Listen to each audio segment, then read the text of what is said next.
What if the greatest scientific mind of the 20th century believed your soul isn't in your brain, but floating in an invisible field that remembers everything you are? There's a reason this interview was kept hidden for decades, not because it was untrue, but because it was too true.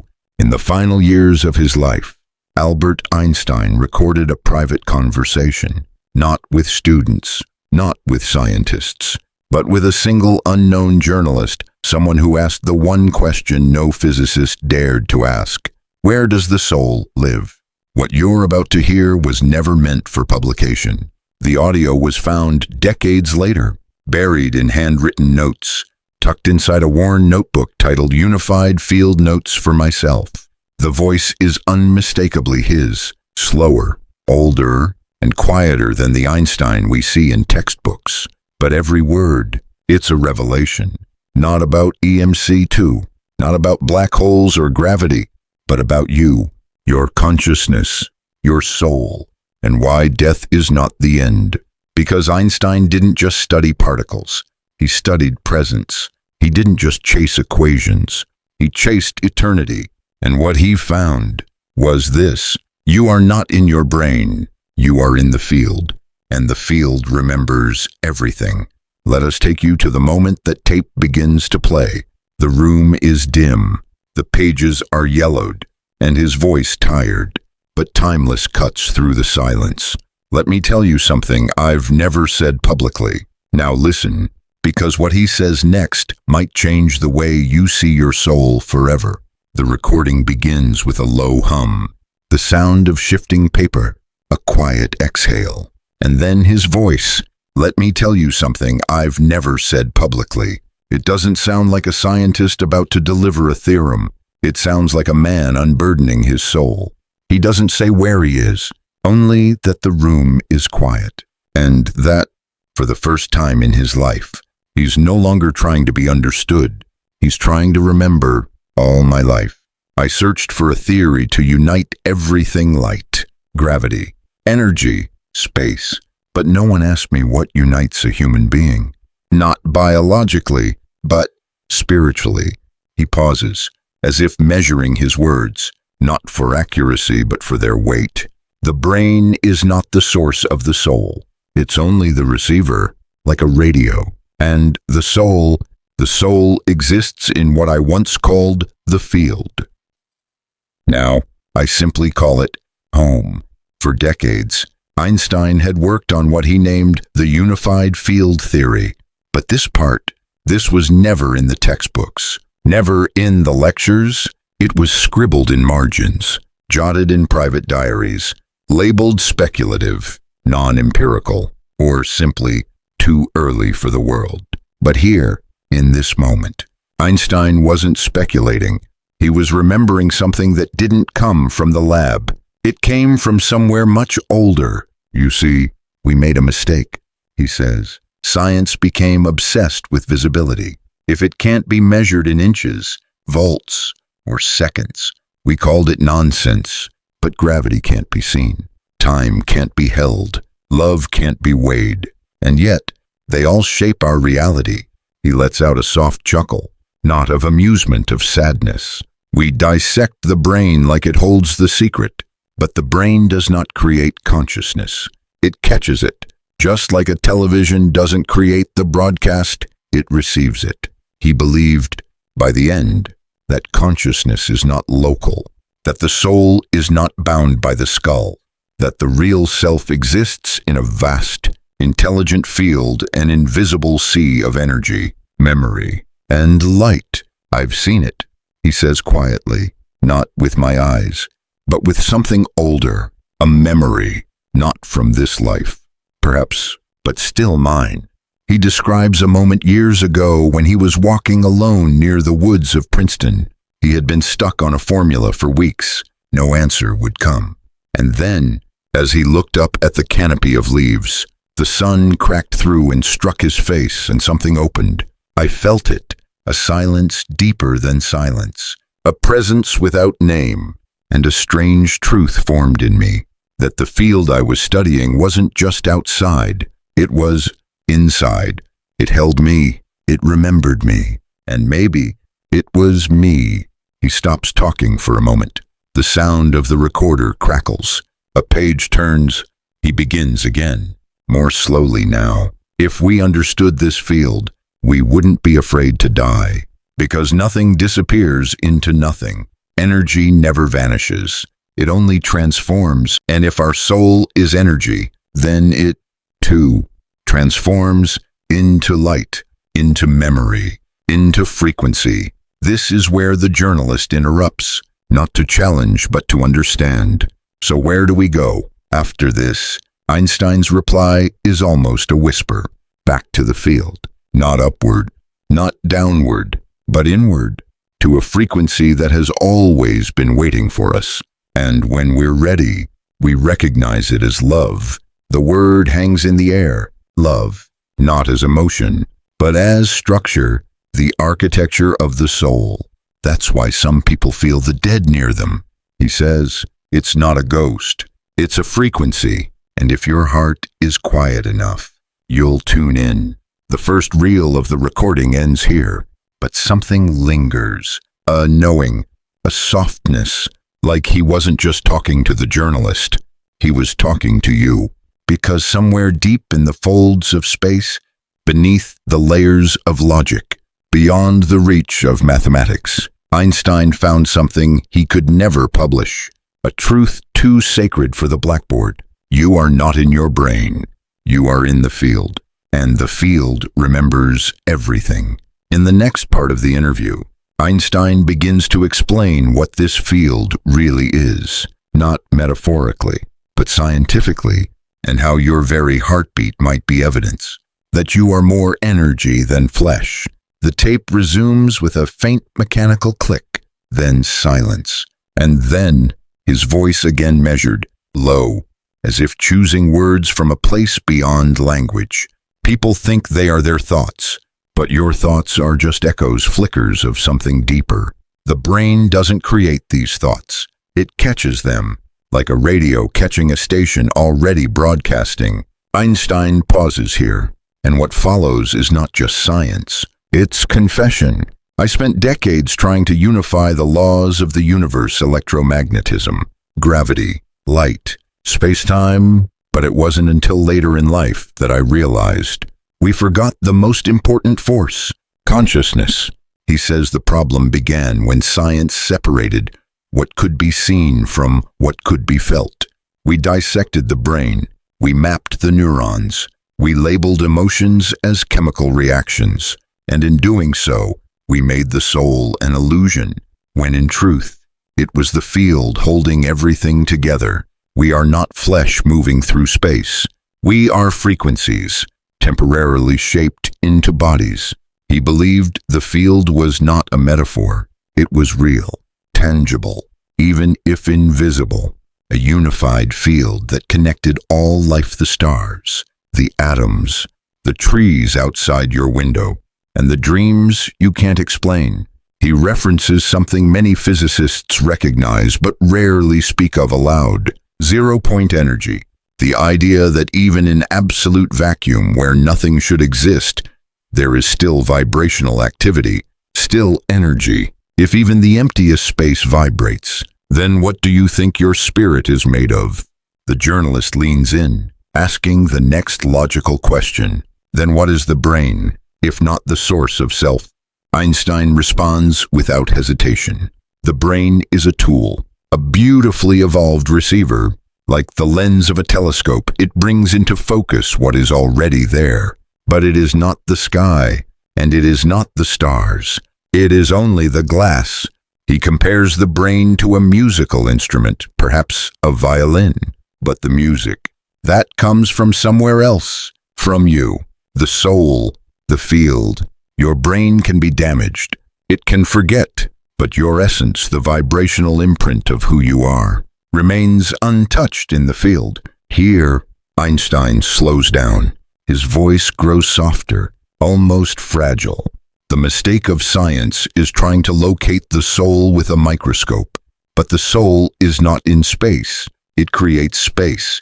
It expands with your love, contracts with your fear, and it never dies because energy never dies. He begins to trace connections between consciousness and the electromagnetic field, referencing his own equations.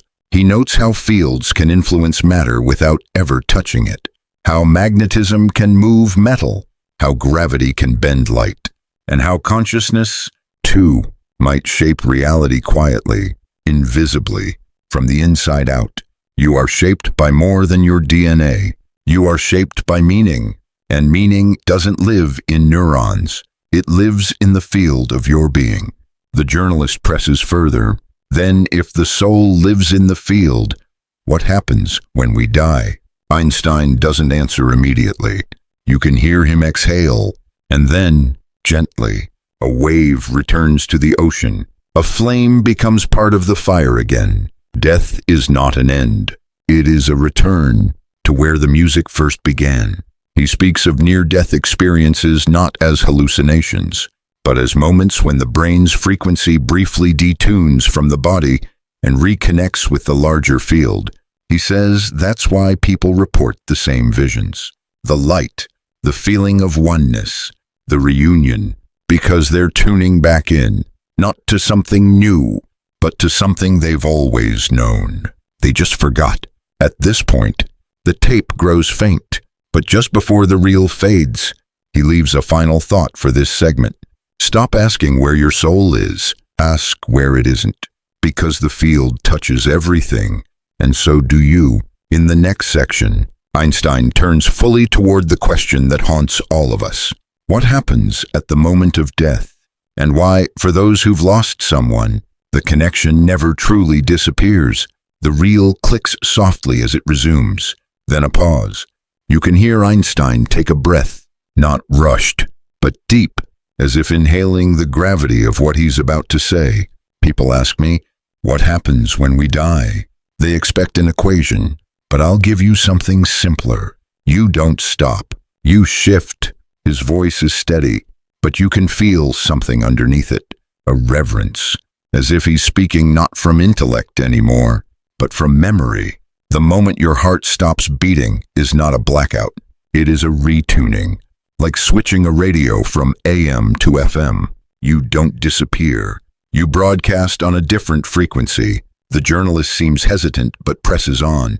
Then what are we entering? After death. A place. A state. Einstein responds gently. Not a place with streets or buildings, but a field of consciousness that is no longer bound by time or matter. Some would call it the afterlife. I prefer to call it the return. He pauses again, a longer silence this time. And then, I've stood at the bedside of friends as they passed. I've seen it in their eyes the moment they crossed over. Something releases, something remembers. And what remains in the room is not absence. It's presence, softer, wider, infinite. Einstein begins to describe what he believes happens at the moment of death, not metaphorically, but energetically. He says the body releases not just electrical activity, but resonance. The entire being detunes from the limited vibration of physical form and remerges with the larger field. Imagine a drop of water falling into the ocean. It loses its shape, but it gains everything else. That is death. He references stories of people who've clinically died and returned. He says he doesn't dismiss them as hallucinations. Too many people see the same light, the same feeling of being enveloped in love. That is not chemical coincidence. That is a universal memory, a glimpse of the field beyond the body. And here, Einstein gives one of the most poetic explanations of death ever recorded. Death is not the closing of a door. It is the opening of a curtain. And behind that curtain is everything you've ever loved, not gone, but vibrating just beyond your current range. The journalist then asks the question many would ask at this point. If this is true, why don't we feel the dead more often? Einstein answers carefully, as if speaking to someone grieving. Because the mind is loud, and the field is subtle. The soul of a loved one is not shouting, it is humming. And if you want to feel them, you must become quiet. He suggests that dreams, sudden memories, even the way a certain breeze moves through a room, can all be forms of contact. They don't speak in language anymore. They speak in symbols, in timing, in light, in silence. He pauses again, then says something unexpected. Time is the great illusion, and death is the cure. The journalist is silent. Einstein continues, you don't go somewhere. You stop going anywhere. You become still. And in that stillness, you remember you were never separate, never alone. You just believed you were, for a while. Then his tone shifts. He becomes softer, almost like a grandfather trying to soothe a child afraid of the dark. If you have lost someone, understand this. They did not go away. They went ahead. And the love between you, that's the bridge. Stronger than time, quieter than breath, but always there. As this portion ends, Einstein leaves the listener with one more truth. Not scientific, not religious, just deeply human. We are not here to escape death. We are here to remember it is not the enemy, but the invitation back into everything. In the next part, Einstein breaks down the illusion we all live inside, time. He reveals why your soul doesn't move through past and future, but exists in all moments at once, and how this explains your deepest déjà vu, your dreams, and the strange knowing that you've lived more than one life. The tape clicks again, but this time, his voice returns more slowly, more inward, as if he's no longer answering a question, but opening a door inside himself. Time, he begins, is the most convincing illusion we've ever believed. It is also the first veil your soul must see through to remember what it really is. Einstein's tone shifts. It's no longer the voice of a physicist teaching students. It's the voice of a soul, remembering. He says we've been taught to see life as a line, past, present, future, a beginning, middle, end, but in reality, the soul experiences existence more like a spiral, a sphere, a symphony of simultaneous moments. We think of memory as something from the past, he says, but true memory does not belong to time. It belongs to the soul. He recalls moments in his own life that made no sense logically, feelings of deep familiarity, ideas that came to him from nowhere, people he met for the first time, but somehow already knew. These are not fantasies, he says. They are fractures in the illusion, small rips in the fabric of linear time, where your soul peers through and says, I remember. The journalist interrupts, intrigued. Are you saying we remember the future? Einstein chuckles softly. You cannot remember the future with your brain, but your soul remembers all. He pauses, then offers an image. Imagine walking through a dense fog. You see only a few steps ahead, but above the fog, from the view of the soul, the entire path is already visible. In this view, time is not something we're traveling through, but something our body perceives in pieces. The soul, however, experiences it as a totality, like hearing a full song at once, not note by note. He explains this concept through the lens of physics, referencing space-time, relativity, and the curvature of perception. When you move closer to the speed of light, time slows down. When you enter certain fields of gravity, time bends.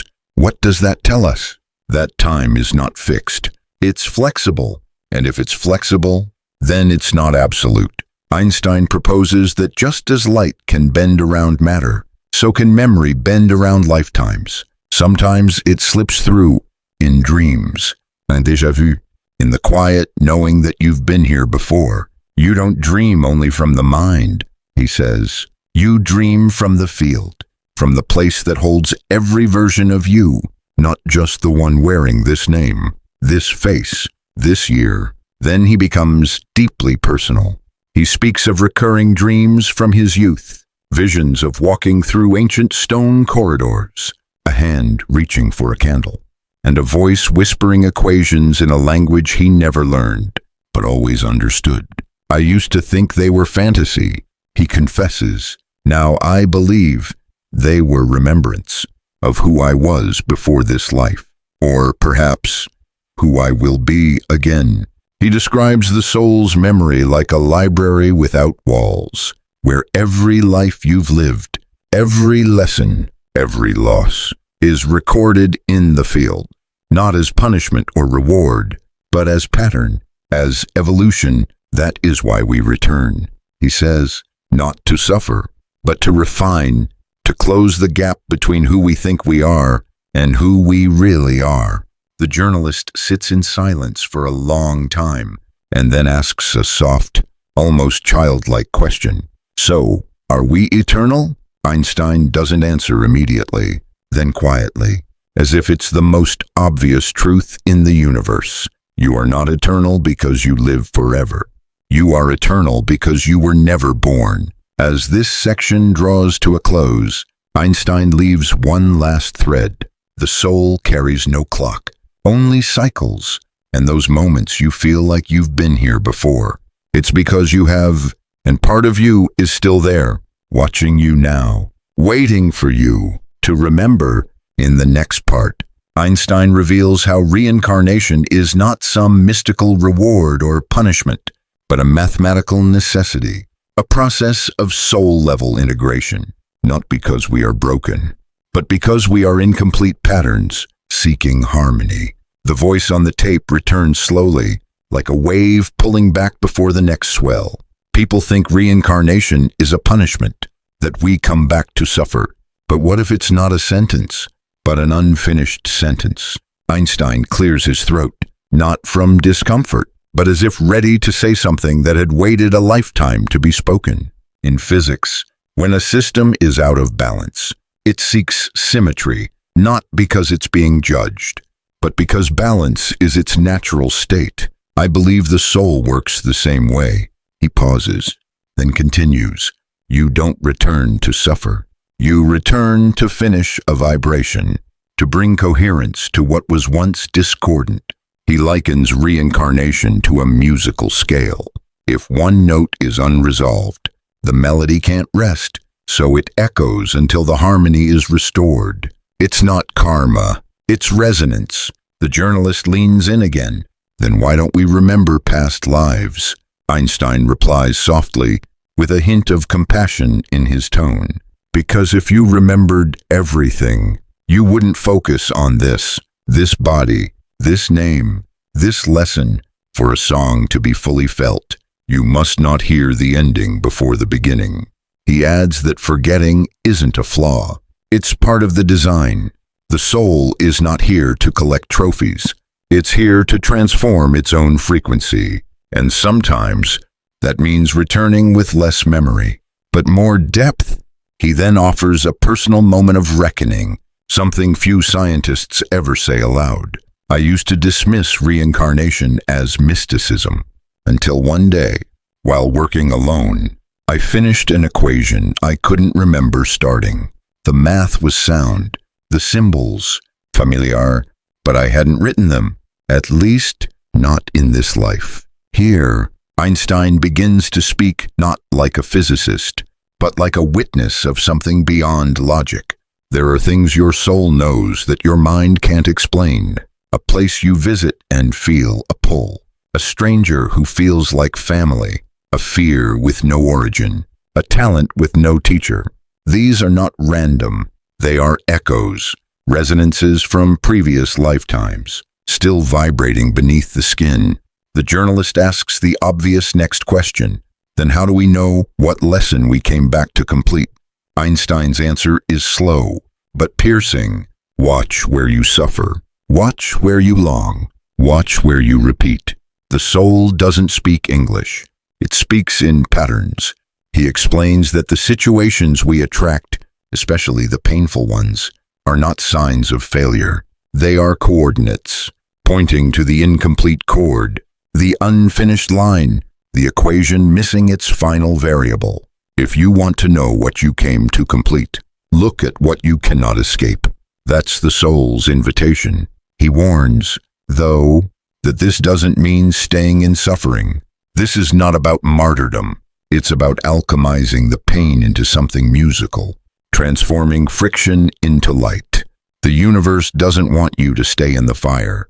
It wants you to learn how to walk through it and become the flame itself. Then, in a moment of quiet, he says something that catches even the journalist off guard. Perhaps I came back for this conversation, not for the Nobel Prize, not for the theories, but to leave this truth behind, for someone who would be ready to hear it long after I'm gone. The tape hisses, a silence falls, and then just before it ends, Einstein whispers, "You are not here to be perfect. You are here to become whole, and wholeness takes more than one lifetime." In the next chapter, Einstein turns to the heart of it all. Why love never dies, why memory survives death, and how the field holds the souls of those we've lost. Not above us, but within us, the voice returns with the gentleness of someone waking from a dream. Einstein's tone is slower now, more inward, not teaching, not proving, just remembering. There is something that survives death, but it is not your body. It is not even your mind. It is your presence. He pauses, and for a moment, you can hear him inhale, as if gathering breath not from lungs, but from something older, something eternal. Consciousness, he says, is not a byproduct of biology. It is the fabric behind biology, the canvas that holds the image, even after the paint begins to fade. The journalist asks, if consciousness continues after death, then where does it go? Einstein doesn't point upward. He doesn't describe heavens or realms. He speaks in terms of resonance. It doesn't go anywhere. It returns to the field. Not a place, but a frequency. He compares it to music once again. The song may end, but the vibration lives on, echoing through the room, through memory, through the hearts of those who loved the one who left. This is why grief feels like sound that never finishes, he says, because the song is still playing, just out of reach. Then he shifts from theory to tenderness. Love, he says, is not an emotion. It is an energy signature. You can measure heat, you can measure sound, but love, it's the only force strong enough to override time, to bend reality, and to leave a trace in the field. Even after the form is gone, he shares a memory of the moment his wife passed. He describes the stillness in the room, the way the air changed, and how, for a few brief seconds, he felt her essence, not with his eyes, but in the very space around him. The field shimmered. He says, it was as if her presence expanded, no longer trapped in the body, but suddenly, everywhere. The journalist whispers, so when we miss someone, is that them reaching back? Einstein's voice is soft. Yes, the ache in your chest is not emptiness. It's the stretching of the soul, trying to hold a memory that still lives in the field. They never left you. They only changed form, and the bridge between you is love. He dives deeper, explaining how the field stores more than just waves and particles. It stores emotion, imprints, conscious intention. In physics, this may sound strange, but in the language of the soul, it's obvious. This is why certain objects carry energy. A handwritten letter, a photograph, a shirt folded just the way they left it, because the field remembers, not through thought, but through feeling. He explains how we sometimes feel someone enter the room, though no one is there, how a breeze, or a light flicker, or a scent from decades ago can bring tears, not because we're remembering the past, but because the past is still present. Linear time separates, the field reunites. Every time you love, you anchor that soul deeper into the structure of the universe, not as an idea, but as frequency, a rhythm the field will carry forever. Then he adds something simple, something no textbook ever wrote down. You are someone's memory already. Someone, somewhere this life or another, feels your echo. And when you die, that echo expands until it becomes the quiet that someone else suddenly feels. When they walk through sunlight and remember you, the journalist is silent and then asks, "So, is love eternal?" Einstein responds without hesitation, "It is the only thing that is." As this reel ends, his voice fades almost like a prayer. The field is made of light, but it listens to love, and when all else fades, that's what you become. In the next part, Einstein offers a truth that few dare speak aloud. You are not, and never were, truly alone. What you call loneliness is not the absence of others, but the forgetting of your connection to everything. The reel hums, then clicks, and then his voice returns, quieter now, not because he's unsure, but because what he's about to say was never meant to be shouted. It was meant to be felt. Loneliness, he begins, is not a symptom of being human. It's a symptom of forgetting. Einstein explains that in our obsession with individual identity, our names, our addresses, our roles, we have mistaken separation for reality, and in doing so, we have forgotten the very field we come from. The soul does not understand isolation. He says, because it is born from connection. It is a wave inside a greater ocean. It knows how to belong. He pauses. It is only the mind that feels alone. The soul, it is never without company. The journalist asks, then why do so many people, especially at the end of life, feel abandoned? Einstein's voice grows even softer, like the edge of a blanket being pulled over someone's shoulders, because the world has forgotten how to speak the language of the soul. We speak through screens, through noise, but the soul listens in silence. When we lose the silence, we lose the sense that we're surrounded. He begins to describe what he calls the original memory, a moment not from childhood, not from this life, but from before incarnation, before you took a name, before you were a daughter, a wife, a mother. You were light. You were part of something so whole, it didn't even need to be called love, because it was love. He pauses, a long breath, and then you entered a body, and the veil came down, and you forgot that you were never separate. Einstein says we were not designed to find our way back to the soul. We were designed to remember it. But in the noise of the world, the traffic, the aging, the ache of lost time, the memory gets buried. That ache in your chest, it's not failure, it's homesickness. Your soul is remembering where it belongs. The journalist then asks, so where is home? Heaven, another realm. Einstein answers not with a map, but with a metaphor. Home is not a location, it's a state of resonance. You feel it when you're laughing without reason, when you're holding someone's hand without needing words, when you're surrounded by trees, or children, or music, and suddenly you stop trying to prove anything. That's home. That's the soul recognizing itself in the world again. He then says something unexpected. You will know you're returning to your true home, not when everything makes sense, but when the need to explain it disappears. Peace, he says, is not a destination. It's a remembering. He shares a moment from his late years, sitting alone by the lake near Princeton. The day had been quiet. No equations, no visitors, just the reflection of the sun on the water. I realized I wasn't waiting to die.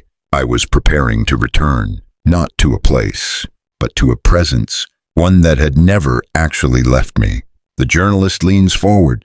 Do we ever truly come back to ourselves?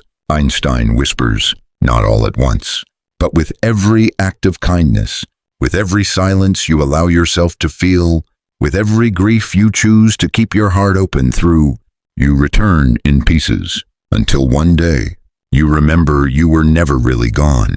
Then, just before the tape fades, he says something so gentle, so quiet, that it barely lands like language at all.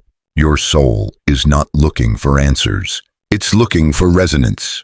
And when you feel less alone, it's not because someone found you. It's because you finally remembered. You were never lost. In the final chapter, Einstein leaves behind not a theory, but a truth he carried in silence, that all science, all searching, all suffering leads back to the same doorway. And on the other side is not complexity, but love. The final reel begins without sound, no breath, no shuffle of paper, just a pause that feels like the space between heartbeats. And then, in a voice so still it feels like a memory more than a recording, Einstein speaks. There are truths too simple for the mind and too vast for the tongue. He lets the silence return, not to build drama, but because the soul needs space to feel what the mind cannot hold. I spent my life in pursuit of laws, he says. I believed in reason, in symmetry, in mathematics so perfect that even the stars would obey it. But there is one force, one truth, that refuses to be measured.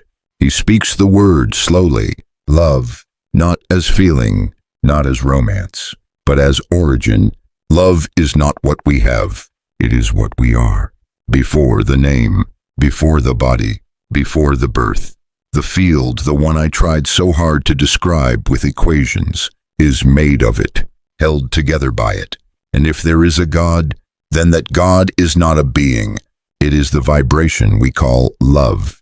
He explains that the field he studied, the unified force that holds particles and galaxies in place, was not just mathematical. It was relational, alive, responsive. You can't write an equation for it, he says. But when someone holds your hand at the end of life, you know it's there. When a mother forgives the unforgivable, when a stranger weeps for a name they never knew, when you feel the presence of someone long gone, that is the field whispering, I remember you. The journalist, moved to a whisper, asks the last question. Why did you never share this before? Einstein answers without hesitation. Because science wasn't ready. And maybe I wasn't either. We live in a world that worships proof. But some truths must be trusted before they're proven. You can prove the weight of a stone, but not the weight of a goodbye. You can measure time, but not the moment when a soul decides to stay, even after death. He reflects on what he might have done differently. Maybe I should have spoken sooner. Maybe I should have told the world that the final equation isn't EMC2. It's this. Love is what remains. When matter fades, when time breaks, when all else is gone, love is the frequency that never stops echoing. There's a pause, a long one, as if he knows these are his last words to the world. And then, with the gentleness of a grandfather laying down his final thought, you are not in your brain. You are not your memories, or your regrets, or your fears. You are in the field, and the field is love, and the love is eternal. He never published those words. They never appeared in any journal. But perhaps they were never meant to. Maybe they were meant for this moment, for you, hearing them now, not as information, but as a quiet reminder that you are not alone, that you were never lost, and that the soul you carry has been carried since before time began. So when the night is long and the world feels cold, place your hand on your heart and remember, you are not in your brain, you are in the field, and the field remembers everything.